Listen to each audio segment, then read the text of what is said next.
closest thing to it. These buildings come from about 10 miles away from us. They were donated to the state when we opened in 1968, and they were rebuilt to match exact descriptions of the original homes. So the materials are old, the styles are the exact same, the land is the same land. We just don't have the buildings. That's mainly because when they left, he was 11. They didn't think he would be that guy in the end. And I know nobody saved my 10-year-old house, even though I'm in such an illustrious position as a tour guide. So all those reasons, they were not preserved. But we know quite a bit about it. Yeah. All right. Any questions before we move on? I should also mention, I'm going to talk at you a lot, but this is also your tour. As much as it's my tour, it's probably more your tour than my tour. So please, feel free to jump in whenever you'd like. And I can go in a lot of different directions, so if there's something specific you want to know about, I'll do my best to address it. All right? Fellas, the building's over here. I mentioned this is called the kitchen house, this one. That is the main house. Now, why in the world is the kitchen over here? Where is your kitchen nowadays? In our house? It's in your house, right? So why in the goodness would there be a separate building for the kitchen? You don't know? What do you think? Any guesses? No? Our adult visitors, anybody want to take a guess? Why would the kitchen be a separate building? Fire. That's right. Yeah. And it's hot. Yes. So nowadays we cook mostly on electric or gas stoves, right? But back then they cooked mostly on wood fires, and they would have kept that going throughout the day and throughout the night, which meant big old buildings made entirely of wood and clay could catch fire too. They could burn down, and if your kitchen was inside of your house, you could lose your bedding, your clothing, your pottery, your spirits, your life, right? So this was a pretty dangerous building sometimes. We know from historic record that these could burn down a few times in the life of a farm. We don't have any records that the Polk one did, but it wouldn't have been all that uncommon. Right. So they may not have even written about it if it wasn't. I go through. To that point, the buildings here, they're made out of white oak logs, and this is called chinking or daubing. It's like one really big mud brick made out of Carolina clay from the ground, or from Little Sugar Creek, just down the hill there, and then dried in there. Ours has a little bit of cement and concrete. It's a little more modern, but back then, every time there was a storm or as things would freeze and thaw, that chinking would start to crack and fold and pop. And you can see even here, some of our version wants to make its way out of the house. So you can imagine a young James K. Polk, probably about your age when he was here, would have to go back out with his family and replaster his own walls every so often. Thank goodness the state doesn't make us do that as part of this job. All right, before we go in, any questions? What's the roof made of? Those are cedar shingles. Yeah. So again, if an ember catches in one of those, the whole roof is going to be on fire very, very quickly. In fact, recently we had a reenactment where we did a cooking demonstration in here, and that very thing happened. An ember came out through the chimney, got lodged in the shingles, and the roof was on fire. That was about 2014 or so. So even nowadays, when we use it historically, it's not the safest thing in the world. Yeah. To that point, I should point out, we don't have any specific documents about where Violet, Lucy, Elias, and the other two enslaved laborers lived. So we interpret this building as a place they could have stayed, potentially upstairs in the loft area. Now, I talked about how dangerous this place was, right? This points to the societal racial differences that people believed in at the time. If what was cared about and protected stayed in the main house, and what was, something that you could lose or that was less valuable stayed in here, what did that mean about the lives of the people that stayed in this building, right? To the people that own this land. Now we know, that's horrible. We shouldn't treat each other like that. We should treat each other fairly and care about each other's lives. But back then, that was a fairly large distinction, and it shows itself in having two separate buildings. Yeah. All right.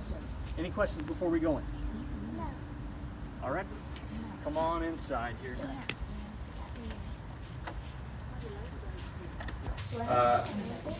For my younger visitors, as you came in, what do you notice in here? It's not that big, right? Yeah. What does it feel like in here? It's cold and weird, right? Yeah, it's not really that familiar, is it? It's kind of strange. There's no heat, really. And is it dark to you? No. No, it's not that dark, right? Well, the doors are doing a lot of the work. You can imagine when this was in use, the fireplace would give you a lot of warmth and a lot of light in here. But the windows and doors did a lot of that. And they would have stayed open most of the time, too. This would mean you get light and warmth in the right times of the year, but other times it meant things from outside just came inside more often. If we look at the floor in here, we'll see there's just grass around. This is not dirty compared to what things could have been back then. Nowadays, we go, oh man, we've got to sweep in here real quick. But back then, you'd have soot, ash, food particles, maybe some bugs crawling around in here. So it wasn't the cleanest place to live back then. I'm sorry, friend in the gray, did you have a question? Do you have a question? What if thunder hits the roof? I'm sorry? What if thunder hits the roof? That's a good question. What if thunder hits the With roof? lightning. Yeah, that's a good question. It could have happened. It would have been pretty rare back then.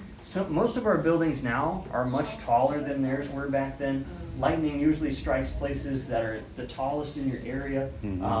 The trees around us would have been much taller than the buildings. So it would have been more likely that lightning would strike a tree. But if it did hit the building could catch on fire. And that would be a pretty scary time. Everybody'd have to run out. You might have to go down to the creek, use some buckets to get water up here, and try to put the fire out as quickly as you could. You'll also notice as the clouds come over the sun, immediately our dynamics change in here, right? It changes drastically based on our environment. Nowadays, with artificial lighting, with artificial air and heat, we're able to, make it pretty consistent for ourselves whenever we like. And we're mostly indoor people nowadays. Back then, they were mostly outdoor people. That's right. And they would have lived out with the animals in the farm most of the time, and you come inside when you had to, rather than nowadays. I know myself and my wife, we don't go to Target unless it's do or die time. We stay inside. Yes. What were they cooking and eating? What were they cooking and eating? That's a great question. So on the hearth in here, they would have cooked all kinds of things. They would have brought out little piles of coals from the hearth, from the fireplace, put them on the hearth, the brick section in front of the fire, and then created burners for themselves. Some common things that they would make in skillets like this would have been things called Johnny cakes or hoe cakes. They're kind of like cornmeal biscuits, not very flavorful, but they literally have calories in them. So they will keep your body going. You could put a little bit of preserves on them maybe, and that might make it a little more palatable, but a little bit of a different standard of living than nowadays. But you also see some things that are more common to us today. Soups, stews, pies. The Polks were pretty well off, so they may have even had things like cake and access to sugar and different spices as well. So they would have had a cow probably. Oh yeah, would have had cows, horses, sheep, chickens. maybe not goats, but maybe a neighbor would have had goats. We also don't have records of them having pigs, but there may have been pigs in the area, as North Carolina later became known as a big swine production. So can I have Nutella? No Nutella, Would unfortunately there not. have been a blacksmith that would, I mean, they wouldn't have like, it wasn't big enough that they'd have their own blacksmith, right? Not on the farm, But no. those tools and all those things would have been from somebody that traveled, or would they be a traveling blacksmith? or- Right, so a few different options. One, the Polk family, well off. So they could just inherit that from their family members. They could just be given those niceties. But there'd be a blacksmith, probably in Charlotte. That is 3 or 4 hours by horse to the center of town from here. So you take a whole day to go down, buy your spatulas, your spoons, and your pots, and you come back down. And you just use probably half of your life savings to buy all of that. It'd be pretty expensive comparatively. But again, you might know somebody. Some farms or plantations that were much larger would have a blacksmith enslaved on the land, as Polk later did in his life on 2 different plantations he owned.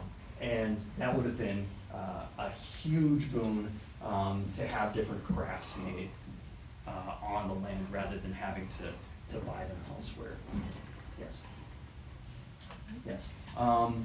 Sources of food, they grew things like corn in the fields here. They made most of their money from cotton production though. Food would also come from the kitchen garden. There's a version of that out in the yard here. Things like carrots, lettuce, probably not tomatoes, much less common at that point. It's a version of nightshade, and it was seen as kind of poisonous potentially. It's not until the 1830s where it spikes in popularity, and then again, it hits a cultural wave and comes down. Again, it's a poison, and then it comes back up in the 1900s. Really interesting kind of dynamic, kind of like bacon. All those are some foods. They would also have herbs used for medicine, fragrance, and food in there. They would also have a few plants that would help them dye clothes and linens, that kind of stuff. Okay, following up on the question about food, what did they drink? And Yes. I know that you mentioned that there were creeks that were nearby. Yes. How clean was the water? Mhm. Because I know that people back then didn't drink water the way we drink water. That's And right. what was the leading, if they didn't drink water, then what was it that they drank? Yes, my young friends, cover those ears real fast. All right, so common thing, you don't really have to. Common thing for them to drink back then, yeah, water was not seen as safe. Was Yeah. not the predominant base liquid. A lot of diseases were known to come from natural streams and creeks, and rightfully so. So instead, they would make things called small beers, about 2% alcohol by volume. And they would be lightly fermented, hops and barley, and you would use that for hydration through the day. And I'm talking about everybody on the farm. I'm talking about Kids? everybody. Everybody. Yes. So you're walking around a farm Genius. that's not the safest place in the world, right? And everybody's just a little bit tipsy at all points. So you can imagine. Yeah. Milk. I'm sure they drank milk. Milk, possibly. Right. However, pasteurizing milk wouldn't have been an easy thing at that point. So you could get quite a good amount of blood in your milk from the cow. That could be a little bit touch and go, but a potential. Especially as you get into the 1820s and 30s, there's a movement called the temperance movement. They want to reduce the amount of alcoholism in the U.S. This is a huge societal problem because the U.S. is built on smuggling things like rum from different colonies when they were a British colony. Yep. So it's a little bit of a touchy point. America has a deep alcohol culture. So that and prohibition later become problems. However, they would have used water from the creeks for a few different things. You see the buckets on the table here. Actually, I'm going to demonstrate with them real quick. Oh, great. Some of the guys in the family would be assigned this task. to go down and get water. They would use this, yeah, that's right, yoke. That's a Y-O-K-E, my young friends, not an egg yolk, but a little bit different. And they would hang buckets on these hooks, go down to Little Sugar Creek, and haul some water back up to do things like cleaning and cooking. But they would have to make sure it was treated. So they would usually boil that water from the creek there. But you'll notice there's 2 buckets here, right? This yoke can hold 2 buckets. We talked about how many people on the land. There's mom and dad. There's 5 kids, right? Math. And then there's 5 more enslaved people that were here by the end of their time. So that's 12. If anybody was over, family members, business partners, any kind of thing, you could be looking at 15 to 20 people on the land. 2 buckets isn't gonna cut it, right? No. So this is a 4 a.m., 5 a.m. chore for the young boys, and we're not talking about 10 years old, we're talking about 6 years old. They're gonna go down there, grab these buckets and run multiple trips up and down and up and down. If you want to hold them and feel their weight, you can hold those buckets there. Why wouldn't they just put in a well? There probably was a well further down in the land once they got bigger, but one of the reasons that this was a prime location Because they have for a a creek farm was nearby. because you were right next to the creek. Yeah. And then would they would probably collect rainwater too, right? They could have, if they were forward thinking enough, but not everybody did. Did anybody else want to hold one? No. I'm good. It's pretty heavy. We have to sit you Right. 2 of them? Yeah. Yeah. Did they keep water in here to put out fires? Because like in the early 1900s, they kept like a big bucket of water in your kitchens. Yes, if you see in the corner there, there's a big wash basin. Oh, I do. And there would have been water in there that would have been cleaned, purified, whatever you want to call it, and would have been used for cleaning or emergency for putting out fires. Alright. Yep. How did they wash themselves? How do they wash them? Man, that's a good question, because I talked about how dirty it was, right? Yeah. When we go in the other house, you'll see they have little other wash basins in there. But basically, nowadays we try to wash ourselves, shower, a few times a week. If you're my wife, you believe that you only need to wash your hair every 3 days. I don't know about all that. She watches a lot of YouTubers, but I'm more of a shower every day kind of guy. That was very much not the case back then. No. You would get a rag and a bowl of water. You dip that rag in there, and you'd hit the hot spots, the sweat glands. You'd hit the pits. You'd hit the back of your legs. You'd hit your neck, and maybe your face, and you're done. That's pretty much it. So you get most of it off that way, but once every month or 2 is wash day, and they get a big old basin, a trough, something that can hold a lot of water. They clean enough water to get in there, so we're talking about maybe 30 minutes, an hour of getting water in the first place, bringing it up here, getting it to boiling. That's going to take quite a lot of time. Transferring that to a basin that people can get in. You've also got to have soap that you can clean yourself with, so you got to go through the process of making lye soap, which is a little bit involved, and then you start the whole process. You're probably going to do the kids first if you're the adults, and you want to make sure you're the first one in there, because it's just going to get dirtier and dirtier, and nobody is going to replace the water. So by the time kid number 5 is in there, it's not that fun, and then mom and dad get their chance. Not to mention the enslaved people. When are they gonna get in, right? Maybe they don't even have a chance, right? Maybe they're not even invited to wash it. Maybe they have to go in the creek to wash themselves. Not safe, for sure. But there were higher rates of disease among enslaved populations because of things like that. So those are kind of the ways.